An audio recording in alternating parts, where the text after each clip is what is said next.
இனிய நாமத்துல உங்கள் அனைவரையும்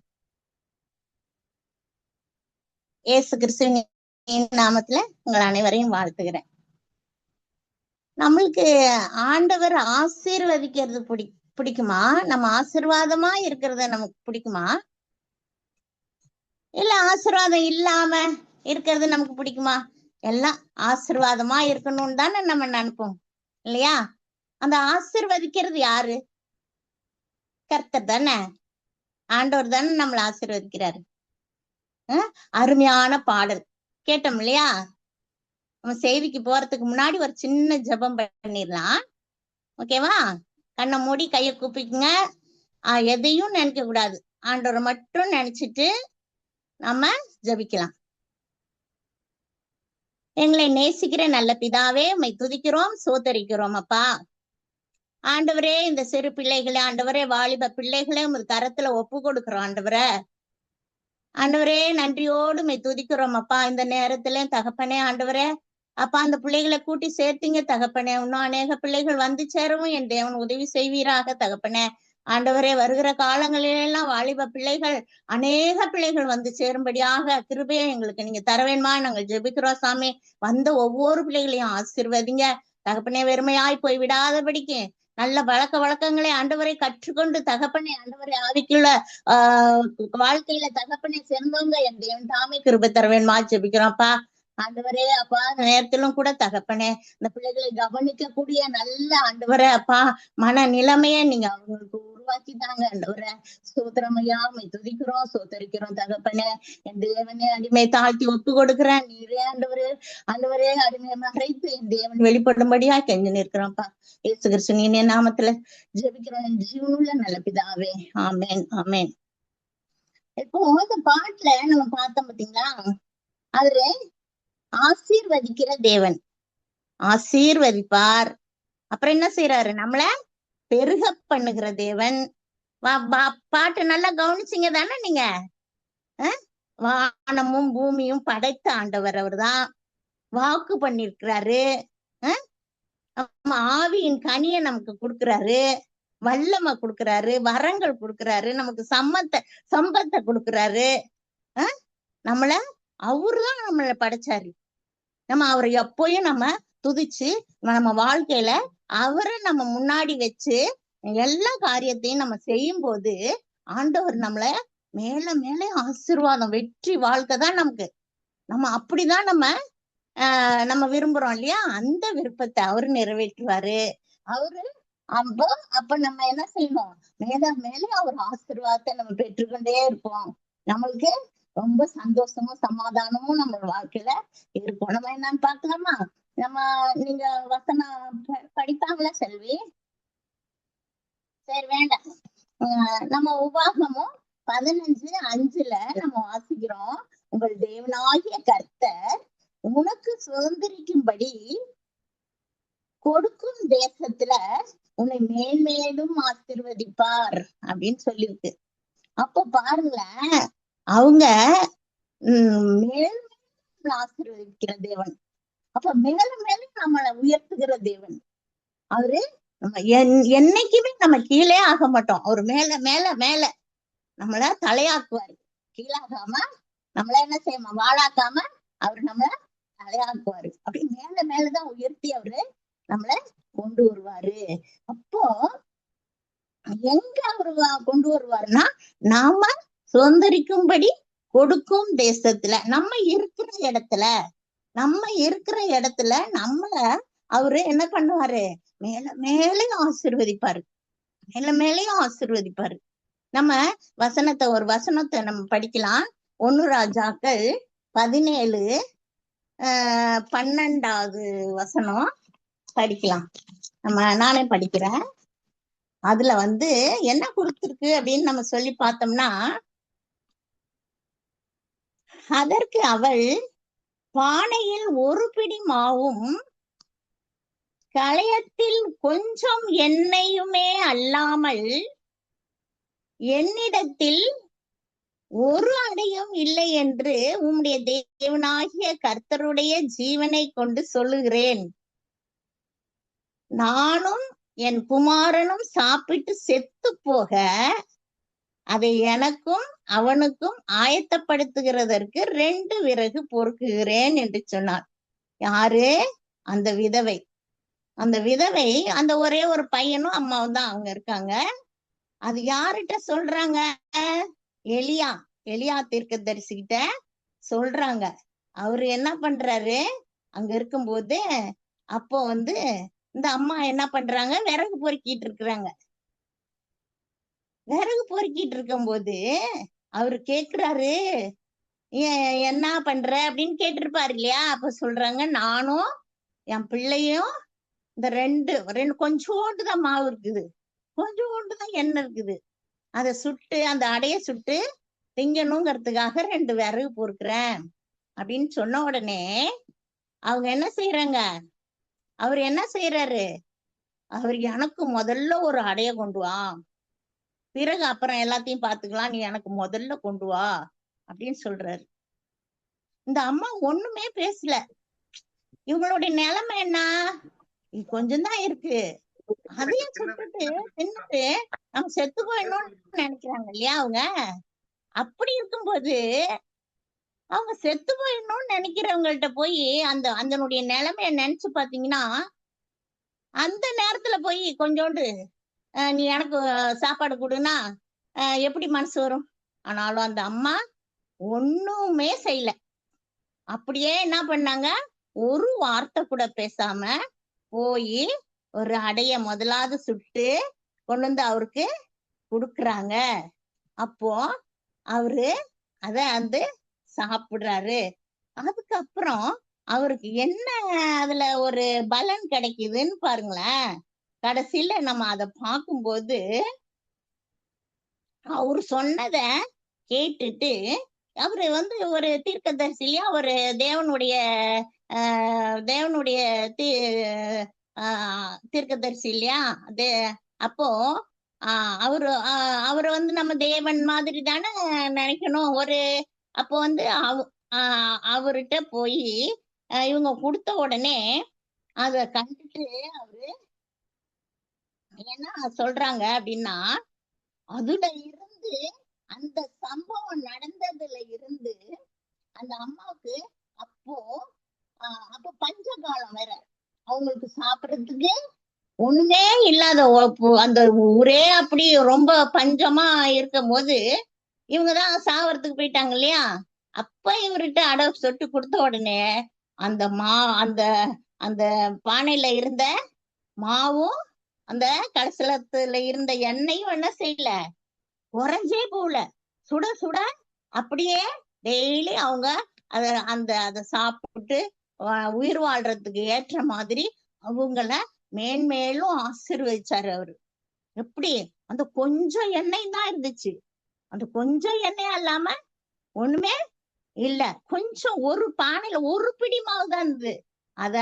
அந்த ஆண்டவர் ஆசீர்வதித்து அதை என்ன பண்றாரு? பெருக பண்ணினாரு. அப்படியே அந்த பஞ்சகாலம் முழுவதுமாக அவங்க அந்த சாப்பிட்டு உயிர் வாழ்வதற்கு ஏற்ற விதமா அந்த அவங்கள வழி நடத்தினாரு. அப்ப ஆண்டவர் பாருங்க எவ்வளவு அழகா அவங்கள ஆசீர்வதிச்சிருக்கிறாரு.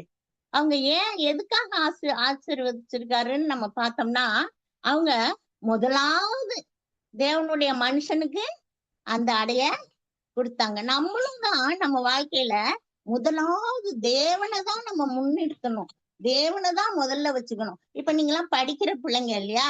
அப்ப நம்ம முதலாவது நம்ம படிக்க போறோம் அப்படின்னு சொன்னா முதல்ல என்ன செய்யணும்? ஜெபம் பண்ணணும். ஆண்டவர்கிட்ட நம்ம ஜெபம் பண்ணி அதுக்கப்புறம் நம்ம படிப்ப நம்ம தொடங்கணும். அப்பதான் அதை அப்பதான் நமக்கு என்ன வரும்? ஞாபகம் வரும், திருப்பி அதை படிக்கிறதுக்கு வரும், நல்ல ஒரு இன்ட்ரெஸ்ட் வரும் படிக்கும்போது. ஆண்டவர் தான் அந்த ஞானத்தை தருவாரு. அப்ப நம்ம ஆண்டவரங்க முன்னிறுத்தணும். இவங்க அந்த முதற் பலனை அந்த கர்த்தருக்கு கொடுத்திருக்காங்க. அதனால அவங்களுக்கு கடைசியில நல்ல பலன் கிடைச்சது. அந்த மாவும் செலவழியில, அந்த எண்ணெயும் குறைஞ்சு போகல. அதே மாதிரி நம்ம படிக்க நம்மளுக்கு ஞானம் வளரும். ஆண்டவரை முதல்ல நம்ம வச்சும்போது நம்மளுக்கு படிப்புல ஒரு இன்ட்ரெஸ்ட் வரும், ஞாபகம் வரும், நம்ம நல்லா பரீட்சை எழுதுவோம். அப்படி எல்லாத்தையும் ஆண்டவர்கிட்ட முதலாவது ஆண்டவரை நோக்கி நம்ம பார்க்கணும். ஆண்டவரை முதல் பலனை முதல் பலனை படிக்க டெய்லி உட்காரும் போது ஆண்டவர்கிட்ட, ஆண்டவரே நான் இந்த படிக்கிறேன், எனக்கு இதை நீங்க ஆசீர்வதிச்சு தாங்க, நான் நல்லா படிக்கணும் அப்படின்னு சொல்லி அதை நீங்க ஜெபிச்சு ஆரம்பிக்கணும். அதுதான் முதலாவது ஆண்டவருக்கு நீங்க செலுத்த வேண்டியது. இதுல இருந்து நம்ம என்ன செய்யறோம், அப்படிதான் நம்ம படிக்கிற பிள்ளைங்க ஆண்டவரை முன்னிறுத்தணும். அடுத்தது இன்னொரு வசனத்தை நம்ம படிக்கலாம். ஆதியாகமம் 26:19. 26:19 நீங்க எல்லாம் பெரட்டிக்கிடுங்க, அந்த எடுத்து பாத்துக்கிடுங்க. 26வது அதிகாரத்துல 19வது வசனத்தை நம்ம படிக்கும்போது அதுல என்ன சொல்லப்பட்டிருக்குன்னா, ஈசாக்குடைய வேலைக்காரர் பள்ளத்தாக்கிலே வெட்டி அங்கு சுரக்கும் நீரூற்றை கண்டார்கள். ஈசாக்கு அவங்க அங்க அந்த ஒரு நீர் ஊற்ற பாக்குறாங்க. அவங்க அதை பார்த்த உடனே அவங்க அங்க சரி அங்க நம்ம விளைச்சல்லாம் வைக்கலாம் அப்படின்னு சொல்லிட்டு இருக்கும்போது அந்த ஒரு கோராறு மேய்ப்பர்கள் என்ன செய்யறாங்க, அங்க அவங்களுக்கு தடையா இருக்காங்க. அவங்க என்ன பண்றாங்க, அவங்க சண்டைக்கு வர்றாங்க. சண்டைக்கு வந்தோடனே ஈசாக்கு என்ன பண்றது இல்ல, சண்டைய போடல. சரின்னா அவங்களுக்கு அதை விட்டு கொடுத்துட்டு வந்துடுறாரு. அவங்க வாக்குவாதம் பண்ணதுனால அந்த துறவு ஏசேக்கு அப்படின்னு பேரிட்டாங்க. அப்போ வாக்குவாதம் பண்ணினபடினால அந்த துறவுக்கு ஏசேக்குன்னு பேர் வந்துச்சு. அப்புறம் மறுபடியும் அதை இடத்த விட்டுட்டு சரி அவங்கதான் சண்டை போடுறாங்களே, நம்ம எதுக்கு நம்ம விட்டு கொடுத்துடலான்னு சொல்லிட்டு ஈசாக்கு மறுபடியும் போறாரு. மறுபடியும் போய் வேற ஒரு துறவை தோன்றாங்க. தோண்டும் போது அதுக்குள்ளயும் அவங்க வேற ஒருத்தவங்க என்ன செய்யறாங்க, அங்கேயும் சண்டைக்கு வர்றாங்க. உடனே அங்க அவரு அந்த அந்த அந்த துறவுக்கு சித்தனா அப்படின்னு பேர் வச்சுட்டு அங்கே இருந்தும் அவங்க போயிடுறாங்க. அதுக்கு பிறகு மறுபடியும் அவங்க தொடர்ந்து போய் இன்னொரு துறவை வெட்டுறாங்க. அங்க என்னன்னா இந்த மாதிரி யாருமே சண்டைக்கு வரல, வாக்குவாதம் பண்ண யாருமே வரல. அப்போ அந்த தேசத்துல என்ன செய்யறாங்க, என்ன சொல்றாங்கன்னா, இந்த தேசத்துல நம்ம பழுகி பெருகும்படிக்கு இப்பொழுது கர்த்தர் நமக்கு ஒரு இடத்தை உண்டாக்குனாரு அப்படின்னு சொல்லி அதுக்கு ரெகபோத் அப்படின்னு பேர் வச்சாங்க. அந்த ரெகபோத்துங்கிற இடத்துல இவங்க அந்த இடத்துல யாருமே சண்டைக்கு வராதனால நமக்கு கர்த்தர் இந்த இடத்த கொடுத்தாரு அப்படின்னு சொல்லி அதுக்கு ரெகபோத் அப்படின்னு பேர் வச்சு. நீங்க சில இடத்துல எல்லாம் பாருங்க, சில வீட்டுல எல்லாம் பேர் வச்சிருப்பாங்க, என்ன பண்ணுவாங்க, ரெகபோத் அப்படிலாம் பேர் வச்சிருப்பாங்க இல்லையா. அவங்க நிறைய இடம் பார்த்திருப்பாங்க, அந்த இடம் தான் அந்த வீடு கட்டுறதுக்கு முடிஞ்சிருக்கும்னு வச்சுப்போம், அந்த இடத்துக்கு ரெகபோத் அப்படிலாம் பேர் வைப்பாங்க, காரண பேர்லாம் வச்சிருப்பாங்க. அப்போ இந்த ஈசாக்கு அப்படி தொடர்ந்து விட்டுட்டு வந்ததுனால அந்த ஒரு சோர்ந்து போகல பாருங்க. இதுதான் இப்படி வெட்டணும், வீணா போயிடுச்சு, அவங்க வந்துட்டாங்க இவங்க வந்துட்டாங்க சண்டை போட்டாங்க அப்படின்னு சொல்லி அவன் இல்லாம என்ன பண்ணாரு, மறுபடியும் வேற இடத்துக்கு போய் தொடர்ந்து அதை போய் வெட்டி அவங்க அதுல வெட்டினாங்க. அது அவங்களுக்கு அந்த இடம் அமைஞ்சது அப்படின்னு சொல்லி பாக்குறோம் இல்லையா. அதே மாதிரிதான் நம்ம வாழ்க்கையில நீங்க படிக்கிற பிள்ளைங்க தொடர்ந்து முயற்சி செய்யணும். இந்த பாடம் நான் படிச்சேன், எனக்கு இது மனப்பாடமே ஆகல, இது என்னன்னே எனக்கு புரியலன்னு சொல்லி விட்டுட்டு போங்கம்மா நாங்க படிக்க மாட்டேன் அப்படின்னு சொல்லி நான் படிக்கிறதுக்கு போக மாட்டேன், அங்க டீச்சர் அடிப்பாங்க அப்படி இப்படின்னு ஏதாவது ஒரு காரணத்தை சொல்லி நம்ம என்ன செய்யக்கூடாது, அதை விட்டுறக்கூடாது. நம்ம தொடர்ந்து அதை முயற்சி செஞ்சு படிச்சுக்கிட்டே வந்தோம்னு வைங்க, சில படிக்கும்போது சிலது வந்து மனப்பாடம் பண்ணுவாங்க, சிலது என்ன பண்ணுவாங்க கொஞ்சம் புரிஞ்சத அப்படி சொந்தமா எழுத கத்துக்குவாங்க. இப்படி நம்ம பாதி மனப்பாடம் பாதி அப்படிதானே படிப்போங்க. ஆனா முற்றிலும் மனப்பாடம் பண்ணதுன்னா அது எப்போதும் என்ன செய்யும், மறந்துடும். ஆனா தொடர்ந்து படிச்சு படிச்சு படிச்சு அந்த இதை நல்லா புரிஞ்சு நம்ம படிச்சுக்கணும். உனக்கு தெரியலையா, ஆசிரியர்கிட்ட கேட்கணும். சக மாணவர்கிட்ட என்ன செய்யணும், நம்ம ஃப்ரெண்ட்ஸ் எல்லாம் இருப்பாங்க இல்லையா, அவங்கள்ட்ட நம்ம கேட்டு அதை புரிஞ்சு படிச்சுக்கிட்டோம்னா அது மறக்கவும் மறக்காது. என்ன செய்யும், அது மனப்பாடம் செய்யவும் கட்டாயமும் இருந்தாலும் கூட அது மாத்திரம் நம்ம மனப்பாடம் செய்யலாம். எந்த பாடத்தை கட்டாயமா மனப்பாடம் செய்யுள்லாம் வந்து மனப்பாடம் பண்ணணும், அது மட்டும் மனப்பாடம் பண்ணிக்கலாம். மற்றதெல்லாம் புரிஞ்சு அதை நம்ம படிக்க கத்துக்கிறோம். அது மாதிரி தொடர்ந்து தொடர்ந்து தொடர்ந்து படிச்சு படிச்சு படிச்சாதான் கடைசியில வெற்றி பெற முடியும். அன்னன்னைய பாடத்தை அன்னன்னைக்கு நம்ம படிச்சிடணும்.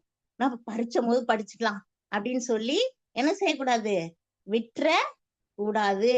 அப்பப்ப படிச்சிட்டோம்னா நம்மளுக்கு பரீட்சை எழுதும் போது நமக்கு ஈஸியா இருக்கும்.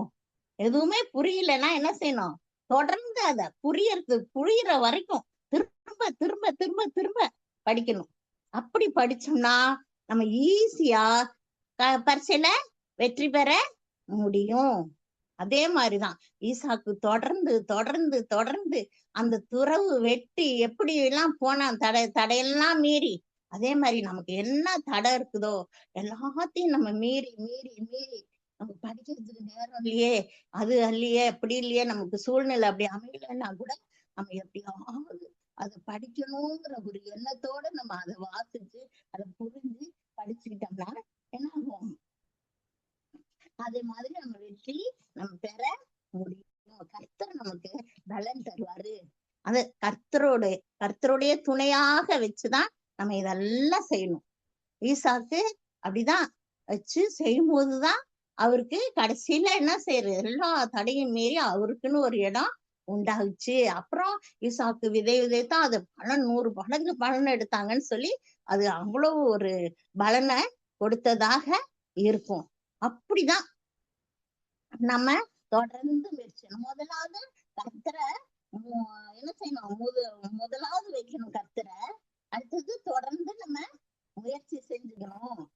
அக்கா திடீர்னு உங்க வாய்ஸ் ஸ்லோவாகுது சில சம்டைம்ஸ். சரிம்மா, இப்போ ஓகேக்கா. சரி. ஒருவேளை கீழே பார்க்கும்போது நோட்ஸ் பார்க்கும்போதா என்னன்னு தெரியல, திடீர்னு கேட்கவே இல்லையா? இப்ப கேக்குதுக்கா, இப்ப கேக்குது. சரி. அடுத்தது நம்ம ஒண்ணு பார்க்கலாம். முதலாவது கர்த்தர்கிட்ட நம்ம முதற் பலனை கொடுக்கணும்னு சொன்னோம், தொடர்ந்து படிக்கணும்னு சொன்னோம், தொடர்ந்து முயற்சி எடுக்கணும்னு சொன்னோம். இப்ப இன்னொன்னு லூக்கா 5வது அதிகாரம் எடுத்துக்கிடுங்க. உங்களுக்கு லூக்காலாம் ஈஸியா எடுக்க தெரியும் இல்லையா, எடுத்துக்கோங்க. லூக்கா 5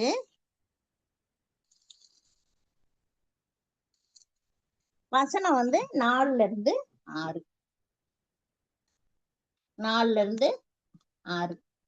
அப்போ அதுல என்ன சொல்லப்பட்டிருக்கு அப்படின்னா, இயேசு போதகம் பண்ணி முடித்த பின்பு சீமோன் நோக்கி, ஆழத்திலே தள்ளி கொண்டு போய் மீன் பிடிக்கும்படி உங்கள் வலைகளை போடுங்கள் என்றார். அதற்கு சீமோன், ஐயரே, ரா முழுதும் நாங்கள் பிரயாசப்பட்டும் ஒன்றும் அகப்படவில்லை, ஆகிலும் உம்முடைய வார்த்தையின்படியே வலையை போடுகிறேன் என்றான். அந்தபடி போட்டு அவர் என்ன செய்து வலை கிழிந்து போகத்தக்கதாக மிகுதியான மீன்களை பிடித்தார்கள். அப்ப பாருங்க, இதுல என்ன தெரியுது அப்படின்னா, அந்த சீமோன் வந்து ராத்திரி முழுவதும் மீன் பிடிக்கிறாங்க, ஒரு மீன் கூட அம்படவே இல்லை, அகப்படவே இல்லை. எப்படி இருக்கும் அவங்களுக்கே மீன் பிடிக்கிறதான். அப்போ ஒரு மீன் கூட அம்படலைன்னா பிரயாசப்பட்டு வீணாய் போயிட்டே அப்படின்னு சொல்லி இருக்கும்போது ஆண்டவர் என்ன சொல்றாரு, நீ கொஞ்சம் கொஞ்சம் அப்படி போய் இந்த ஆழத்துல போடு அப்படின்னு சொல்றாரு. சொன்ன உடனே அவன் கேட்ட உடனே அந்த கேட்டு வலைய வீசின உடனே அவர் சொன்னது மாதிரியே கேட்டு வலைய வீசணும் போது அதிகமான மீன்களை அவன் எடுக்க முடிந்தது. அப்போ வலை கிழிந்து போகத்தக்கதாக மிகுதியான மீன்களை பிடித்தார்கள்னு சொல்லி நம்ம வேதத்துல வாசிக்கிறோம். ஏன் ராமலும் மீன் பிடிச்சாங்க, ஒண்ணுமே கிடைக்கல. ஏன் கிடைக்கல? அடுத்தது இவர் சொன்ன உடனே அந்த வார்த்தைக்கு கீழ்ப்படிஞ்சு அந்த வார்த்தையை கேட்டு அந்த வார்த்தையின்படி செய்து இருந்ததுனால அவங்களுக்கு அதிகமான மீன் பிடிக்க ஆண்டவர் வழி செஞ்சார். அதே மாதிரிதான் நம்மளுடைய வாழ்க்கையில நீங்களாம் படிக்கிற பிள்ளைங்க என்ன செய்யணும்? ஆசிரியர் பாடம் நடத்தும் போது கூர்ந்து கவனிக்கணும். ஆசிரியர் என்ன சொல்றாங்க அப்படின்னு சொல்லி அத கவனிக்கணும். ஆசிரியர் சொல்றத காது கொடுத்து நல்லா கேட்கணும். அப்படி கேட்டாதான் என்ன ஆகும்? நம்மளுக்கு சிலர் அப்படியே இந்த கேட்கிற திறன்லயே நம்ம பரிச்சை எழுதிடுவாங்க. அதிகமா உட்கார்ந்து எல்லாம் படிக்கவே மாட்டாங்க சிலர். அப்படியே அன்னைக்கு சார் சொன்னார்ல அப்படிங்கிற அந்த ஞாபகம் வரும். ஆமா, அவரு சொல்றத சிலர் நான் பார்த்திருக்கேன். நிறைய டீச்சர்ஸ் எல்லாம் பாடம் நடத்திட்டே இருக்கும் போது அங்க பேசிக்கிட்டு இருக்கிறது, இங்க பேசிக்கிட்டு இருக்கிறது, ஏளனம் பண்றது, கிண்டல் அடிச்சு பேசுறது, இப்படி எல்லாம் நடக்கும். அப்படிலாம் நம்ம போயிடக்கூடாது. அப்படிலாம் போனா நம்ம வெற்றியா இருக்க முடியாது. அதனால நம்ம என்ன செய்யணும்? அவங்க சொல்றத கேட்டு அவங்க என்ன சொல்றாங்களோ அதன்படி நம்ம கேட்கணும். காது கொடுத்து என்ன சொல்றாங்கன்னு கேட்கணும். அந்த சொல்வதை நம்ம கேட்கும் போதுதான் நம்ம என்ன செய்ய முடியும்? மிகுதியான நல்ல மார்க் எடுக்க முடியும் நம்ம. அதனால அவங்க சொல்றத நல்லா கேட்கணும். கேட்டாதான் நம்ம அதிகமான மதிப்பெண்ணை நம்ம எடுக்க முடியும். இப்ப இந்த 3 உதாரணத்துல இருந்து நம்ம ஆண்டவரை முதன்மையா வைக்கணும், தொடர்ந்து முயற்சி செய்யணும். அத என்ன செய்யணும்? இன்னொன்னு சொன்ன லாஸ்ட்ல கேட்கணும். அத கேட்கணும், சொல்றத கேட்கணும் அப்படின்னு சொல்லி நம்ம முடிக்கிறோம். அடுத்தது நம்ம கிளாஸ்ல உட்கார்ந்து இருக்கிற போது நம்ம சில பிள்ளைங்களாம் கோல் சொல்லுவாங்க. டீச்சர் இவன் அதை சொன்னான் இதை சொன்னான் அப்படின்னு சொல்லி கோல் சொல்லுவாங்க. அந்த பழக்கம் நம்மளுக்கு இருக்கவே கூடாது. அந்த கோல் சொல்றதுன்னா என்னன்னு தெரியுமா? கோல் சொல்றதுக்கும் ஒரு புறம் பேசுதலுக்கும் வித்தியாசம் என்னன்னு தெரியுமா? கோல் சொல்றதுன்னா 2 பேர்த்துக்கு சண்டை மூட்டி விடுறது. 2 பேர் ரொம்ப ஃப்ரெண்டா இருப்பான், அப்படியே அவனை சண்டை மூட்டி விட்டு இவன் இதை சொன்னான் அவன் அதை சொன்னான்னு ஒருத்தருக்கு ஒருத்தர் சொல்லி கொடுத்து அப்படியே அவங்க 2 பேர்த்தையும் களைச்சு விட்டுறது. அதுதான் கோல். ஆனா சொன்னது ரைட்டு தான். ஆனா சொன்னதான் சொல்லுவாங்க, பொய்யெல்லாம் சொல்ல மாட்டாங்க. அப்படி சொன்னாலுமே அந்த அவங்களுக்கு பகை உணர்வு ஏற்படுற மாதிரி ஏதாவது சண்டையை மூட்டி விட்டு பண்ணிடுவாங்க. அந்த கோல் சொல்ற பழக்கம் நம்மளுக்கு இருக்கவே கூடாது. இப்ப புறம் பேசுதல்னா அந்த ஒருத்தன் இல்லாத போது அவனை பத்தி என்ன சொன்னான் தெரியுமா அப்படின்னு சொல்லிட்டு போயிடுவாங்க. இப்ப புறம் சொல்றதுனால அவங்களுக்குள்ள ஒரு பிரச்சனை வராது, அவன் அப்படின்ட்டு போயிடும். அதாவது எப்படின்னா அதாவது வெறுக்கக்கூடிய விஷயம்தான் வரும். அவன் புறம் பேசினான் அப்படின்னா சரி இவன் நம்மளை பத்தி இப்படி சொன்னானான்னு சொல்லிட்டு அதை விட்டு அவங்க விலகி போயிடுறதுக்குதான் இதா இருக்கும். ஆனா கோல் சொல்றதுங்கிறது ஒருத்தருக்கு ஒருத்தர் சண்டை மூட்டி விட்டுறது. அந்த பழக்கம் இருக்கும், சில பிள்ளைங்களுக்கு இருக்கும். அந்த மாதிரி நம்ம கோல் சொல்ற இதுக்கு வரவே கூடாது. கோல் சொல்லுகிறவன் கர்த்தருக்கு அது பிரியமில்லாத காரியம். இப்படி எல்லாம் ஃப்ரெண்டு கிட்ட எல்லாம் சண்டை போட்டு இப்படி பண்றது ஒரு நல்ல காரியமே கிடையாது. வசனம் நீதிமொழிகள் 16வது வசனம் எடுத்துக்கிட்டீங்கன்னா 16வது அதிகாரம் நீதிமொழிகள் 16